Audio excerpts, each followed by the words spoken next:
This video will discuss how to read the premium when the Spoos are either overbought or oversold.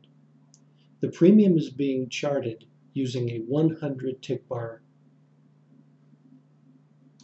and the Spoos are also charting a 100 tick bar.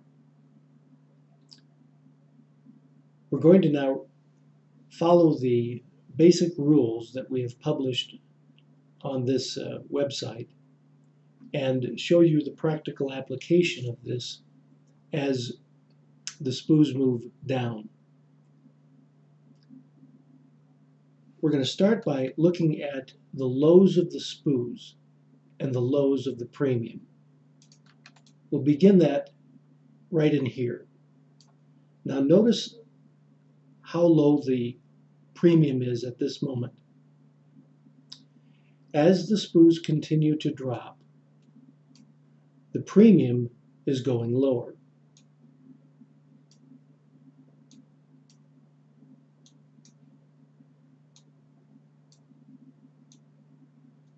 Okay?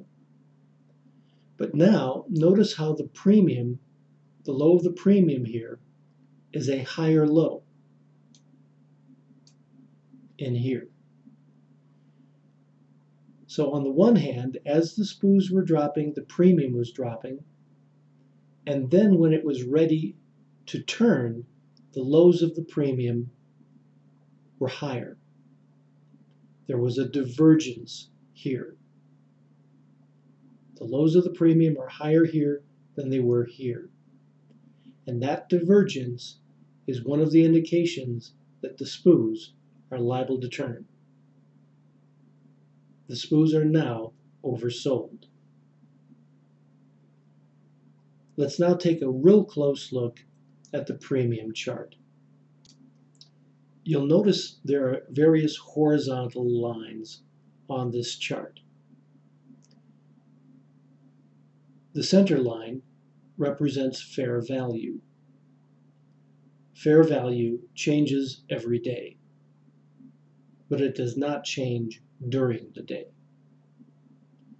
On the other hand, our other lines represent calculated thresholds that we have established in our strategy. These thresholds change during the day.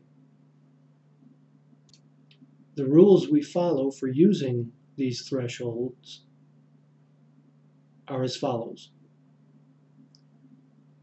We look to take a buy when the lows of the premium are less than the green line, but not less than the gray line. So we don't want the lows of the Spoos to exceed the gray line at the time we take the trade. The linear regression line also must be greater than the lowest threshold. So when all of those conditions take place and the Spoos are at a new low, we're now ready to trade.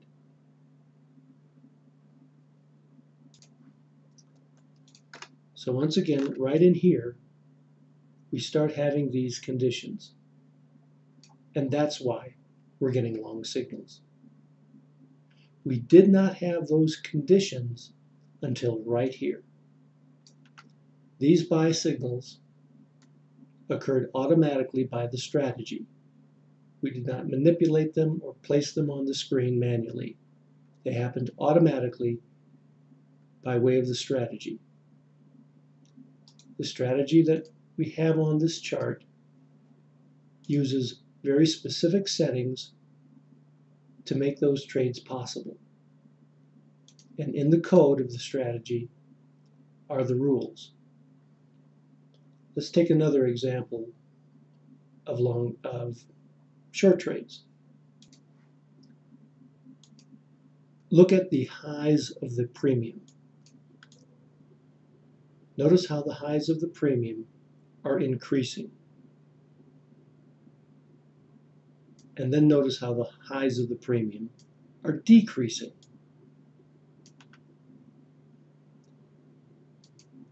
The same kind of divergence exists when the Spoos are ready to drop.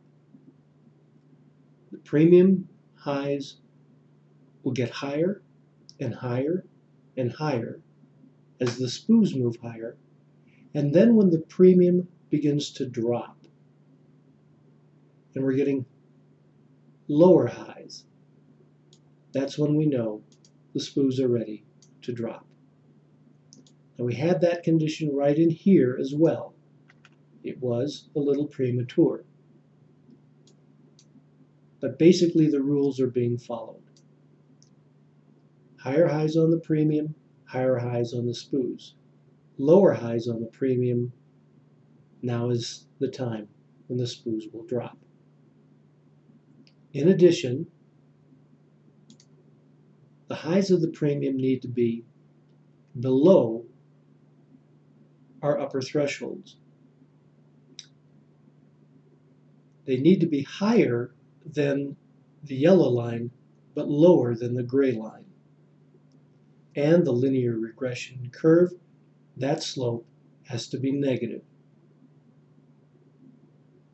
When those conditions exist and we're hitting higher highs on the Spoos, the strategy executes a short trade. Now let's look at one other example of a long trade. No other trades have taken place here until right here. And why? Let's just look at the lows of the premium here. Now notice the lows of the premium are continuing to drop.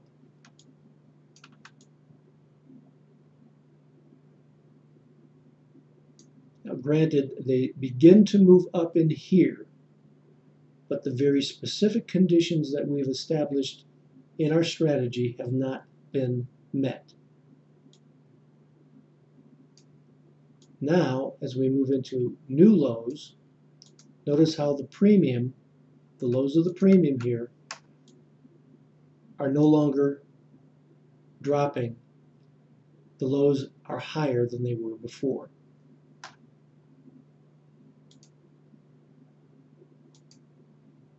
But they haven't met the exact conditions that we're looking for.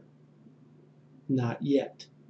That doesn't happen until right in here, where the lows of the premium are now less than the green line, but greater than the gray line, and the slope of the linear regression is positive. And look at the accuracy of that trade. This is by no means unusual. This happens every day. By reading the premium in the correct manner, the accuracy of your trades can become exceptionally good.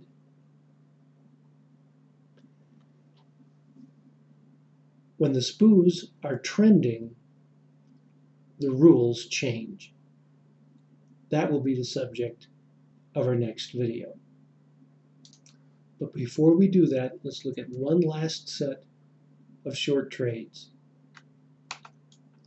And again, we're going to apply the same rules that we just discussed.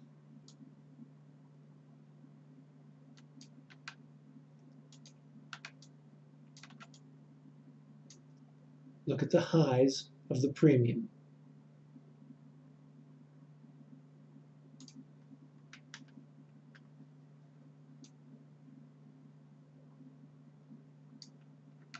Notice how the highs of the premium dropped off here. They were sloping up for a while, and then they began to drop. And when they dropped too much here, and they dropped below our upper thresholds, okay, right in here is when that occurred, and then here, then we started to get short trades. Our conditions were met. And what happened? The Spoos dropped.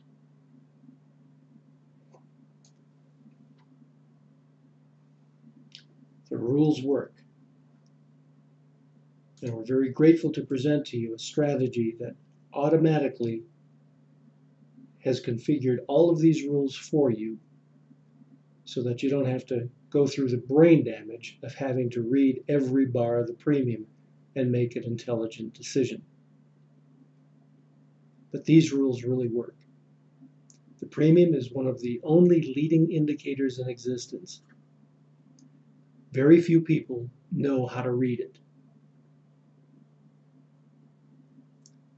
But by way of looking at our strategy and recognizing these trading opportunities, you too can become a far better trader by reading one of the only indicators that really works.